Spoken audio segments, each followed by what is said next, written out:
Muy buenos días tengan todos ustedes. Soy el doctor César Garza Guerrero del Departamento de Psiquiatría. Hoy iniciaremos la revisión del tema de trastornos de la personalidad.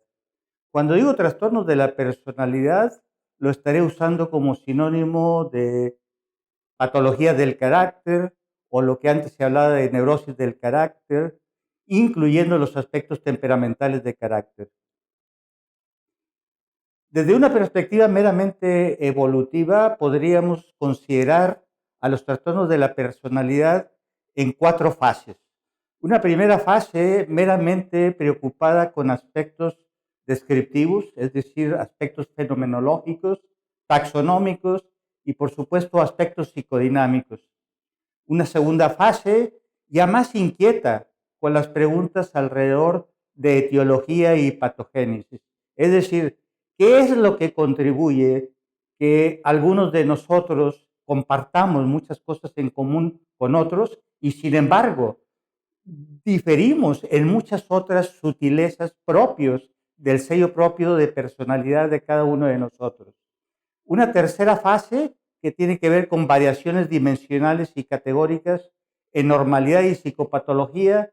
Y por último, yo diría que una muy importante fase en los últimos 20 años, simultánea a la anterior, y que tiene que ver con la evidencia empírica en diferentes modalidades psicoterapéuticas y estudios longitudinales. Trastorno de la personalidad es una área que hace apenas 30 años eh, no se contaba con ninguna evidencia empírica ni de exploración etiopatogénica, ni mucho menos de evidencia empírica en cuanto al resultado de modalidades psicoterapéuticas. Hoy en día, por primera vez, contamos con un enorme horizonte de modalidades de tratamiento de eficiencia demostrada que han hecho una enorme diferencia en el manejo de patología del carácter. Estas son las siglas DSM-1, o sea, DSM-5, son las siglas para el Manual de Diagnóstico y Estadística de la Asociación Psiquiátrica Americana. CIE son las siglas para la Clasificación Internacional de Trastornos en Psiquiatría.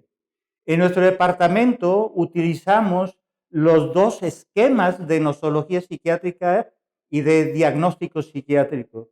El de la Asociación Psiquiátrica Americana porque siempre está muy actualizada, en la clasificación internacional porque jurídicamente, por normas de la salud, debemos de utilizarla en el asentamiento de nuestros diagnósticos en expedientes clínicos. Aquí de interés señalar es que los manuales de diagnóstico, tanto de la Asociación Psiquiátrica Americana como de la Clasificación Internacional de Enfermedades, son modelos monotéticos y politéticos. Monotéticos quiero decir que se utilizan criterios clínicos en que ningún criterio, en que un solo criterio, en el caso de modelos monotéticos, per se establece diagnóstico. En modelos politéticos se alude a modelos en que los criterios clínicos, ninguno per se es diagnóstico de nada y es un conjunto de criterios los que establece el diagnóstico. Se ha criticado las últimas décadas tanto el manual de diagnóstico de la Asociación Psiquiátrica Americana como la clasificación internacional. Y bueno, las críticas más comunes que se han hecho es la alta comorbilidad en un mismo eje para cualquiera de los trastornos psiquiátricos convencionales. Se ha criticado también que son manuales que señalan las limitaciones, pero no definen aquellas virtudes. Y esto último es un punto muy importante porque no es suficiente conocer las limitaciones de una persona, sino también la gama diversa de recursos que potencialmente podrían ponerse a buen uso en un tratamiento futuro. Otra crítica que se ha hecho es que hay un buen número de pacientes, quizás una tercera parte, 6 a 7 pacientes, perdón, 3 a 4 pacientes de cada 10 que asisten tanto en práctica institucional como práctica privada por diversas razones, como problemas interpersonales, timidez o inhibiciones, variaciones importantes de la autoestima, temor al rechazo e inseguridad. Y estos son aspectos fenomenológicos que, aunque motivan la búsqueda de tratamiento, sin embargo, son aspectos que no podrían encasillarse en ninguno de los trastornos convencionales de los manuales de diagnóstico antes mencionados. Otra crítica es que lo ya mencionado, que son abordajes politéticos y monotéticos. Monotético ya decía que es cuando un criterio, un solo síntoma per se es suficiente para establecer un diagnóstico. Politético, como lo es el caso tanto de la clasificación internacional como el de la americana, aquí se dice, por ejemplo, 9 criterios hacen diagnóstico de trastorno límite de personalidad. Si tiene 5 de 9, hace diagnóstico y eso sería un modelo politético, pero ninguno de los 9 criterios per se haría diagnóstico de nada. El problema de abordajes politéticos es que, por ejemplo, en el caso de trastorno límite de personalidad, que se utilizan 9 criterios descriptivos, es que matemáticamente habría la posibilidad de al menos 467 distintas combinaciones, lo que hace un grupo extraordinariamente proteiforme y difícil de apreciar en buena investigación empírica. Quizás los dos elementos críticos que yo enfatizaría para ambos modelos son los siguientes. Primero, son modelos que no se precisa el nivel de organización y funcionamiento de la personalidad. Y esto es fundamental hoy en día en psiquiatría contemporánea. ¿Por qué? Porque hace una enorme diferencia el tratamiento y el pronóstico de todos los trastornos en psiquiatría si se toma en cuenta el nivel de organización y funcionamiento de la personalidad. Por ejemplo, si un residente me dice que tiene un paciente con ataques de pánico, pero el nivel organizacional de personalidad, es decir, el nivel de la estructura de carácter y funcionamiento es de un nivel alto, es decir, pacientes con un nivel de funcionamiento muy estable, no conflictivos, perfectamente adheridos a proyectos de vida, a relaciones de pareja estable, es muy diferente el pronóstico de esa paciente con ataques de pánico a si el residente me dice, tengo una paciente igual con un trastorno de pánico, pero en un nivel bajo de organización de carácter, con proyectos de vida inestables, sin adherencia a relaciones de pareja en un contexto de mutualidad y reciprocidad, sin un sistema de valores, con historias de abuso y dependencia a sustancias, etcétera, etcétera. El pronóstico es muy distinto y el tratamiento también es muy distinto. De ahí que hoy en día cualquier trastorno psiquiátrico en donde no se precisa el nivel de organización de la personalidad de la persona en estudio deja mucho que desear. La otra crítica que se ha hecho a ambos modelos es que ninguno de los dos incorpora la evaluación explícita de motivaciones subyacentes a criterios conductuales. ¿Qué quiero decir con esto? Que desde una perspectiva meramente fenomenológica, un mismo síntoma podría tener diferentes motivaciones y podría ponerse al servicio de motivaciones distintas. Por ejemplo, si tomamos un rasgo de carácter como perfeccionismo, perfeccionismo uno lo podría encontrar en diferentes modalidades de carácter. Lo podemos ver en personalidades narcisistas, lo podemos ver en personalidad obsesivo-compulsiva, lo podríamos ver en personalidad depresivo-masoquista. Y sin embargo, ese mismo perfeccionismo, aunque superficialmente alude a lo mismo, desde la perspectiva de la experiencia subjetiva interna de lo que lo instiga y lo motiva, podría tener una función enteramente distinta. Por ejemplo, en el caso de personalidades narcisistas, el perfeccionismo podría ponerse al servicio de engrandecer el concepto pseudograndioso de sí mismo. En el caso de personalidades obsesivas, el perfeccionismo podría ponerse al servicio del control de la agresión. Y aún más, en el caso de personalidades depresivo-masoquistas, esa misma característica de perfeccionismo podría tener una motivación interna, intrapsíquica, diferente. Podría meramente ser al servicio de validar su sentido de bonomía. Es decir, de corroborar, por favor, dígame que en virtud de hacer las cosas bien hechas y lo mejor que puedo, con eso mismo yo valido mi sentido de bonomía. Bien, esta es una diapositiva del 2011, sin embargo la integro porque estamos hoy por hoy, diría exactamente lo mismo. Cualquier metodología de la evaluación diagnóstica y clasificación de patología de carácter hoy en día deberían ser modelos que atiendan a las siguientes variables: consideraciones categóricas y dimensionales, que nos ayude a distinguir entre funcionamiento normal y patológico, que atienda a la jerarquía de niveles de organización y funcionamiento de la personalidad, que nos asista en delimitar trastornos y estructura de carácter y sobre todo, como ya mencionaba, que nos obligue a explorar el significado subyacente de fenómenos conductuales. Los trastornos de la personalidad durante las últimas 3-4 décadas han sido estudiados desde dos modelos predominantes: el modelo categórico y el modelo dimensional. El modelo categórico, que es el que he mencionado, es un modelo más conocido entre nosotros los médicos, el que es el mismo que utiliza la Asociación Psiquiátrica Americana y la Clasificación Internacional de Trastornos Psiquiátricos. El modelo dimensional es un modelo más conocido en el área de psicología académica. El modelo categórico estudia aspectos cualitativos, es decir, ¿qué me ayuda a poder decir y distinguir es o no es obsesivo, es o no es limítrofe, es o no es narcisista?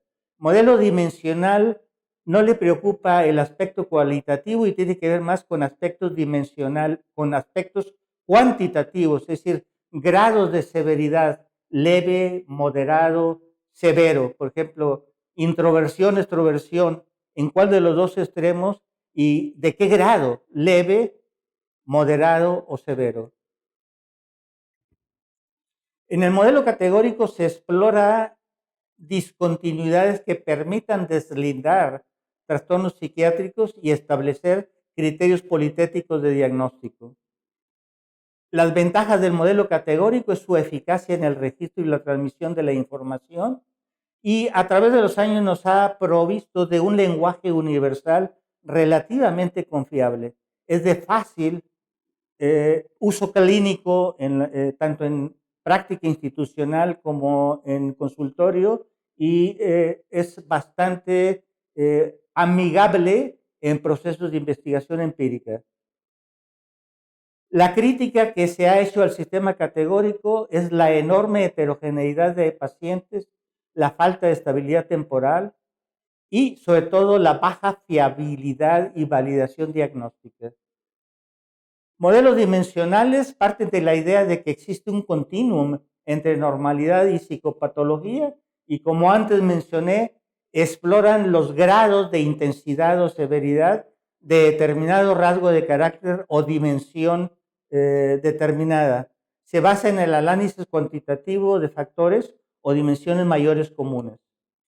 Las ventajas del sistema dimensional: nos provee de una información más flexible y específica, incrementa la fiabilidad de diagnósticos, reduce el traslape de diagnósticos y nos asiste en identificar fenotipos más homogéneos que facilitan la investigación causológica o etiopatogénica de los trastornos del carácter. Las limitaciones de modelos dimensionales: yo subrayaría la enorme complejidad de manejo, los torna escasamente viables en la práctica clínica cotidiana. Son instrumentos cuya aplicación a veces podría llevarse desde 1 hora y media a 2 horas y los hace complejos en su manejo, tanto de práctica privada como institucional. ¿Dónde estamos hoy en día con estos dos modelos? Hoy en día estamos en la necesidad de concientizarnos de las limitaciones de ambos modelos, pero también de la necesidad de extraer y utilizar lo mejor de ambos modelos, es decir, modelos híbridos que integran tanto considerandos dimensionales como considerandos categóricos.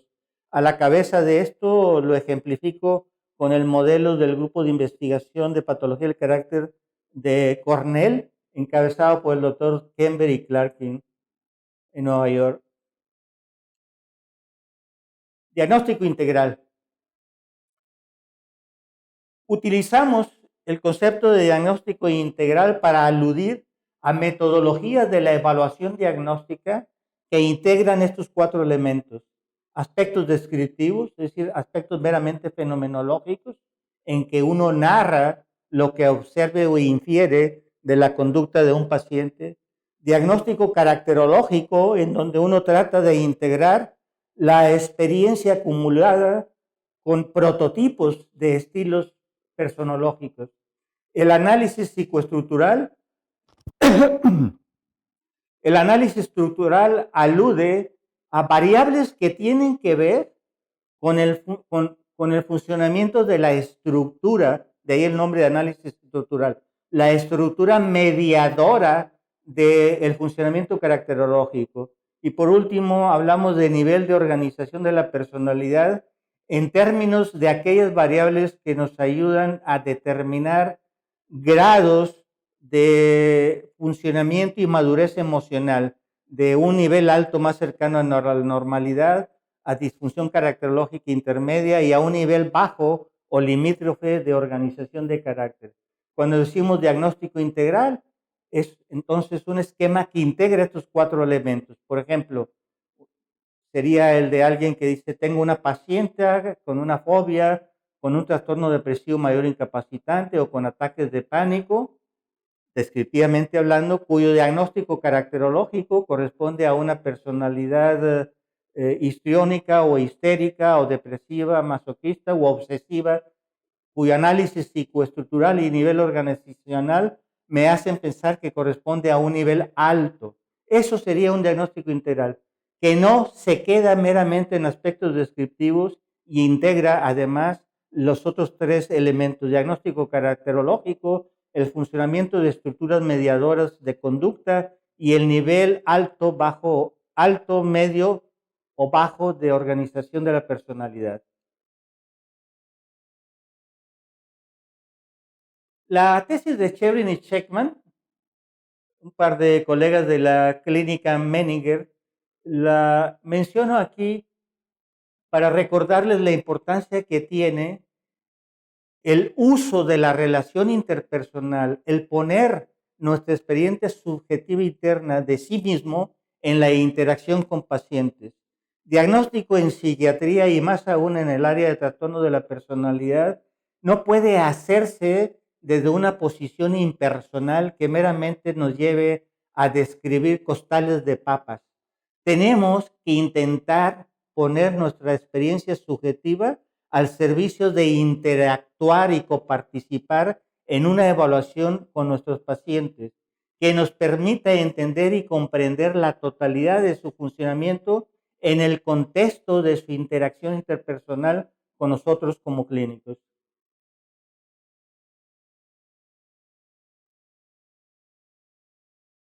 Nuestro esquema de diagnóstico integral en el departamento de psiquiatría entonces parte de la tesis de Chebrin y Checkman, integra la entrevista estructural del doctor Kember, el grupo que ya mencioné de Cornell, el análisis psicoestructural, que es lo que voy a hablar enseguida, y las consideraciones tanto del DSM-4 y por cuestiones de ordenamiento jurídico, tenemos también que apoyarnos y precisar en los expedientes la codificación de la Asociación Psiquiátrica Internacional, de la Clasificación Internacional de Trastornos Psiquiátricos.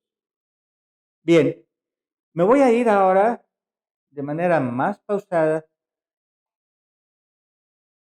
con la explicación y exploración de alrededor de 10 o 12 variables que tienen que ver con el así llamado análisis psicoestructural, o variables que especifican y determinan el funcionamiento caracterológico. Por nivel de motivaciones impulsivas, me refiero a lo que en el pasado solía referirse los clínicos como fases del desarrollo, por ejemplo, oral, anal, edípico. Aunque cada vez más en desuso, hay aspectos de esa perspectiva clínicamente aún valiosos y por eso lo menciono. Mecanismos de defensa. Mecanismos de defensa es cualquier maniobra o aspecto en el funcionamiento psicológico de una persona cuya función sea aquella de intentar reducir malestar emocional. En la literatura sigue prevaleciendo mecanismos de defensa como maniobras defensivas que protegen meramente de ansiedad y de angustia. Aquí quiero alertarlos que hoy en día el término mecanismos de defensa alude no solo a afectos ligados a ansiedad o angustia, sino a una gama muy diversa de afectos muy displacenteros y muy disfóricos de los que somos susceptibles los humanos. Los mecanismos de defensa hoy en día los tomamos a lo largo de un espectro, de los más maduros en un extremo a los más inmaduros y maladaptativos en el otro extremo. También otra manera de concebirlos o conceptualizarlos es en mecanismos represivos, los más altos, y mecanismos basados en escisión, los más bajos. La diferencia entre uno y otro: en mecanismos de defensa basados en represión, el impulso o el afecto del que el mecanismo defiende nunca aparecen juntos en la conciencia. Por ejemplo, amabilidad extrema podría ser un rasgo de carácter en diferentes personalidades como obsesiva o depresivo masoquista. Eh, Amabilidad extrema podría ser un rasgo de carácter basado en mecanismos de defensa represivos, sin embargo, que protegen de la potencialidad para la expresión de la agresión. Es decir, temeroso de que yo pierda el control de la agresión y pudiera terminar siendo como una persona insensible, indolente o agresiva, transformo el impulso en lo opuesto. En virtud de una formación reactiva, termino formando un síntoma o un rasgo de carácter, como lo es amabilidad extrema, al servicio de protegerme, sin embargo, de la potencialidad para que mi agresividad se me desborde. Defensas caracterológicas alude, en el caso de patología del carácter, a rasgos de carácter que han pasado a ser parte de la estructura cotidiana y funcionamiento de la persona en cuestión. Hay defensas caracterológicas del nivel alto, basadas en aspectos sublimatorios, por ejemplo, o en buen sentido del humor, inclusive en altruismo. Hay defensas caracterológicas en el otro extremo más bajo, en donde hablamos de defensas impulsivas y son defensas muy disfuncionales y maladaptativas porque no permiten la expresión atenuada de la agresión y de la sexualidad. Son defensas muy disfuncionales en que la agresión y la sexualidad se infiltran en el funcionamiento de una persona. Las siguientes tres variables, grado de integración de la identidad, superior y relaciones objetales, son tres variables muy, muy importantes. Se tiene mucho tiempo de conocerlos. Sin embargo, es hasta muy recientemente, ahora en el 2013, que estas tres variables se integran al modelo alterno de diagnóstico de trastornos de personalidad del Manual de Diagnóstico de la Asociación Psiquiátrica Americana, y por eso conviene delimitarlo y definirlo un poquito más en detalle. Grado de integración de la identidad alude al grado de cohesividad y consolidación del sentido de individuación en una persona. Identidad alude a ese sentido de mismidad a través del tiempo que caracteriza a personas de un nivel de madurez emocional que los hace bastante predecibles a través del tiempo. Se dice que en el nivel alto tenemos personas entonces con una identidad bien integrada, con sentido de mismidad a través del tiempo. Son personas con la capacidad para adherirse a proyectos de vida y compromisos. Mientras más bajo es el nivel de organización de carácter, menor la capacidad para un sentido coherente de sí mismo, mayor dificultad para preservar un sentido de continuidad a través del tiempo. Por lo mismo, son personas más impredecibles e inestables en que el trato con ellos se vuelve a menudo bastante desconcertante. Cuando digo superior, aludo a lo que a nivel coloquial la gente llama aspectos de conciencia o sistema de valores. Es una variable muy importante, no solo desde el punto de vista de diagnóstico, sino desde el punto de vista de pronóstico. ¿Qué referentes clínicos utilizamos con esta variable? Aquí utilizamos la capacidad de una persona para haber llegado a desarrollar un sistema de valores autónomo e independiente. Es decir, que no se dependa de otros para definir y saber si algo es justo o injusto, moral o inmoral, correcto o incorrecto. Otro referente clínico importantísimo es la capacidad de la persona para haber llegado a responder con sentimientos genuinos de pena, culpa y remordimiento en relación al impacto de su agresión hacia otro y hacia sí mismo.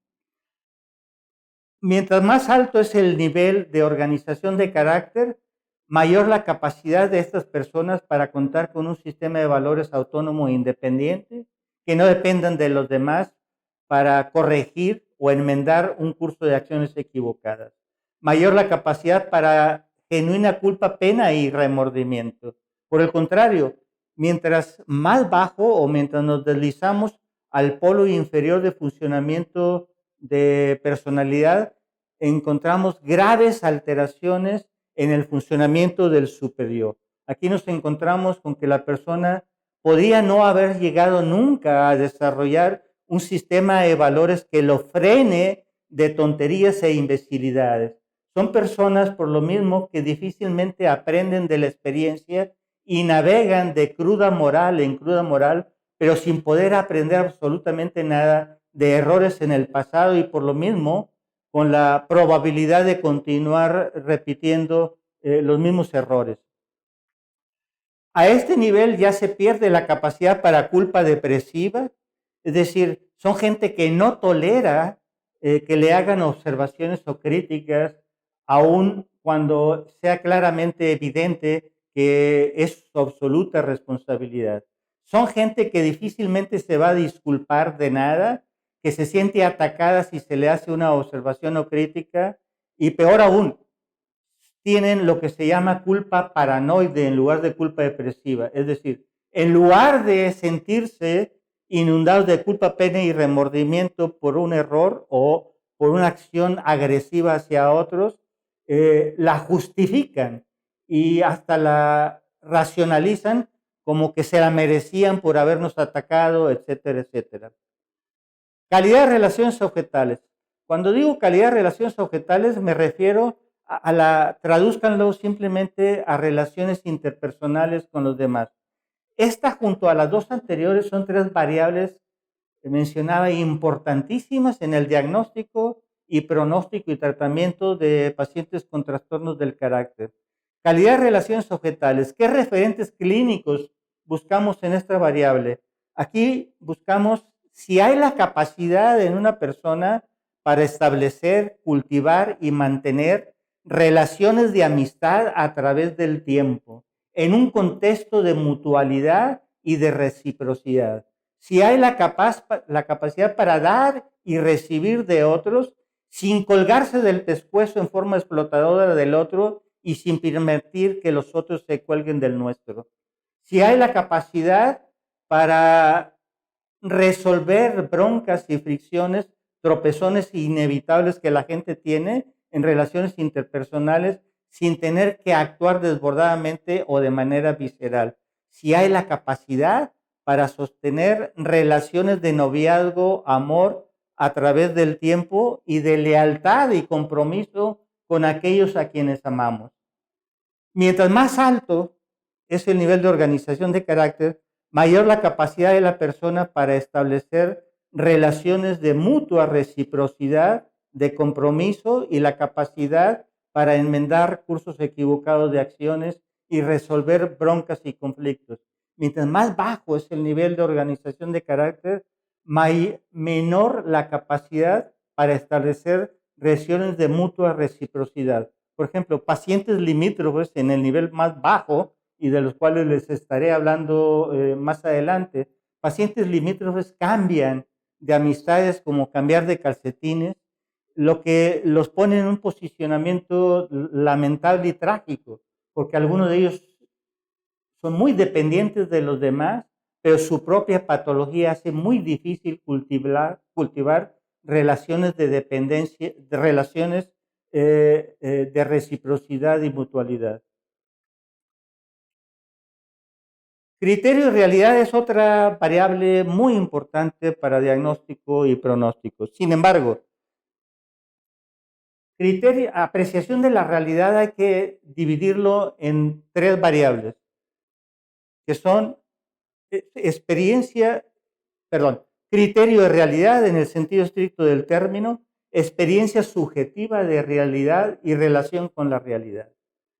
Criterio de realidad en el sentido clínico estricto del término simplemente alude a la capacidad de una persona para diferenciar el origen externo de estímulos del origen interno de percepciones. Es decir, clínicamente, sencillamente, la capacidad de una persona para distinguir mundo externo de mundo interno.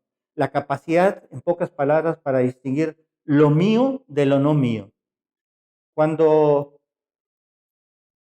comparto mi experiencia con esta variable, con residentes y estudiantes, siempre se me viene a mente una anécdota de mis años de residente en la clínica Menninger, cuando en una ocasión estaba entrevistando a un paciente y durante la entrevista observaba que el paciente de cuando en cuando elevaba las cejas, algo así. Y bueno, a la vuelta de 5 o 10 minutos se incrementa algo mi nivel de angustia, y más aún cuando el paciente hace una pausa y me dice enojado, ¿por qué me eleva las cejas así? Le digo, bueno, soy yo quien estaba por preguntarle porque observaba que de cuando en cuando usted eleva las cejas. El paciente, ahora ya más desbordado, me reclama, no se haga estúpido, no me trate como imbécil, yo ya sé que usted es un masón. ¿Qué pasa con un paciente así? Es un paciente que ha perdido su criterio de realidad. Es un paciente que había perdido su capacidad para separar lo mío de lo no mío. Es un paciente que había perdido su capacidad para diferenciar entre el origen externo de estímulos y el origen endopsíquico de sus propias percepciones. Pensaba que era yo el que estaba elevando las cejas. Por experiencia subjetiva de realidad, aludo a cómo el paciente registra y vivencia su experiencia interna. Supongamos que está Petrita y Juani en el cine viendo una película. Supongamos que Petty le dice a Juani, oye Juani, ¿tú sientes que está temblando el piso? Dice Juani, oye, no manches, párale, deja ver la película. Entonces Petty dice, caray, todo está bien, debo serenarme, debo aplacarme. Es otra vez mi cabeza que me lleva a sensaciones raras, medio locas y extrañas. ¿Qué pasa con el segundo ejemplo? Ahí se altera la experiencia subjetiva y realidad, pero cuando confrontada con la realidad en el afuera, preserva su criterio de realidad. Espero y transmita la diferencia entre un criterio de realidad alterado y experiencia subjetiva y realidad. Esto es fundamental porque criterio de realidad perdido hace el diagnóstico de un nivel de funcionamiento psicótico, mientras que experiencia subjetiva y de realidad alterada, pero con criterio de realidad preservado, deslinda un nivel más bajo de organización de carácter, pero no psicótico, en pocas palabras. Permite diferenciar, por ejemplo, patologías del nivel limítrofe de patologías propias de un funcionamiento psicótico. Tolerancia a la ansiedad. Ansiedad es un afecto consustancial de la condición humana. De hecho, sirve a una función adaptativa. Es parte de lo que nos incita a dar la cara y sacar problemas, compromisos adelante.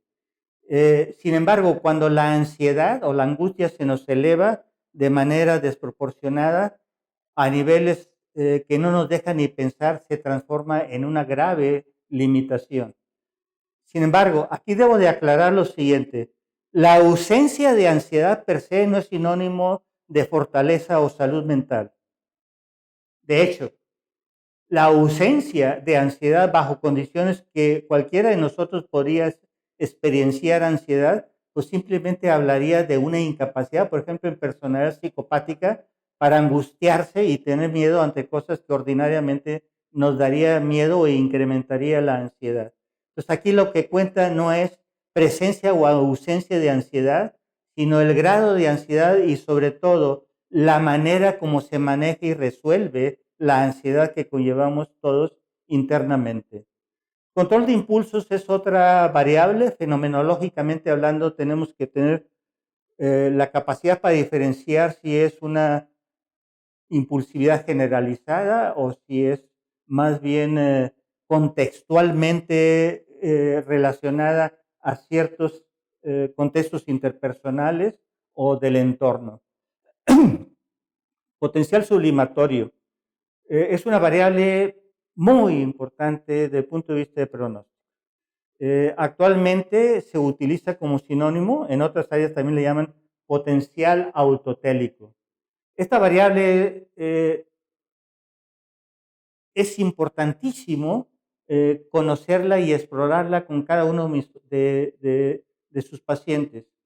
Alude a la capacidad de una persona para haber llegado a cultivar, desarrollar un oficio, un trabajo, una profesión, un deporte, alguna actividad en que la persona, en virtud de cotidianamente dedicarle su mejor esfuerzo, llega a desarrollarse en esa área a grado tal que la persona puede decir, en esto yo soy muy bueno, en esto yo sé que es lo mío y que además le da sentido de rumbo a mi vida y que por lo mismo vale la pena levantarme diariamente a dedicarle un rato porque hace la diferencia si lo hago o no.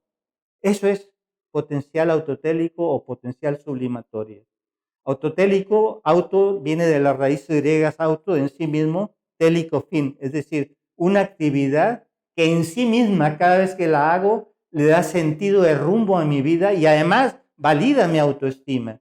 Y es una variable que para evaluarla hay que tomar en cuenta lo siguiente, que el paciente puede decir, doctor, en esto yo soy bueno, e independientemente si mal pagado o bien pagado, si me lo aplauden o no, si me gané una medallita o no, en esto yo sé que bueno, soy bueno y le da sentido y rumbo a mi vida.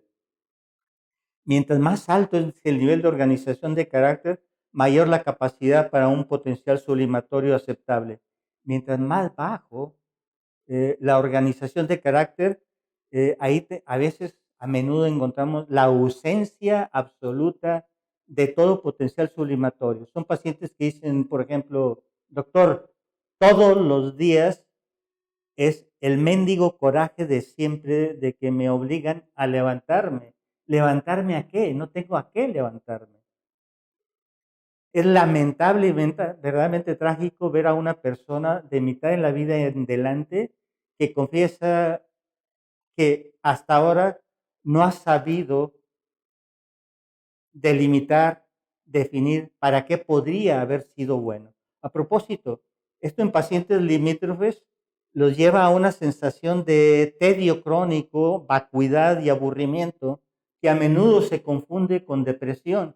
Y si los pesca por ahí un psiquiatra que no se mete en aspectos verdaderamente de experiencia subjetiva interna y de la calidad de funcionamiento caracterológico, termina recetándoles un antidepresivo para lo que él considera es un trastorno depresivo refractario a tratamiento, mientras que más bien podría corresponder, como a menudo pasa, simplemente a la experiencia subjetiva de tedio, vacuidad y aburrimiento en un paciente limítrofe con un potencial sublimatorio terriblemente pobre o nunca desarrollado.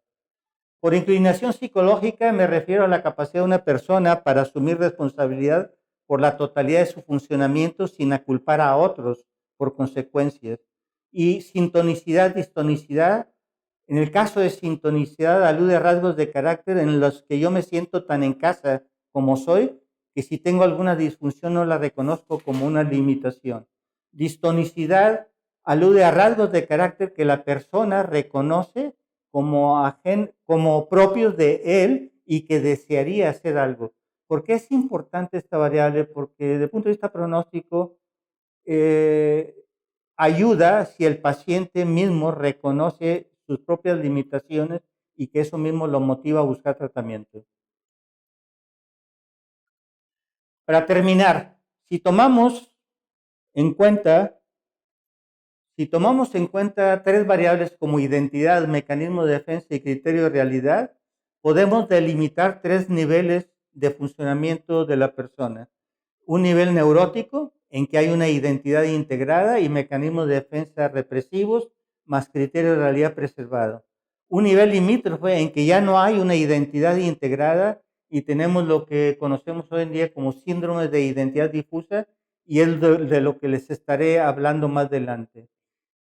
A este nivel limítrofe de funcionamiento ya no hay mecanismos de defensa basados en represión y tenemos lo que se llama mecanismos de defensa basados en decisión, que también les estaré hablando más adelante. A este nivel se preserva aún el criterio de realidad, igual que en el nivel anterior. Sin embargo, puse ahí menos más porque son pacientes muy vulnerables a descompensaciones psicóticas. Es decir, son pacientes muy vulnerables bajo el impacto de alcohol, drogas o simplemente de estrés. Tienen descompensaciones psicóticas en que pierden su criterio de realidad. Y por último, en el nivel psicótico tenemos una identidad deliroide, mecanismos de defensa basados en decisión, igual que el nivel anterior, y por supuesto se pierde totalmente el criterio de realidad. Estas tres variables son tres variables muy sencillas de explorar clínicamente y sin embargo son imprescindibles y muy valiosas en toda evaluación diagnóstica contemporánea de patología del carácter o de psiquiatría en general. Con esto concluimos esta primera parte. Gracias.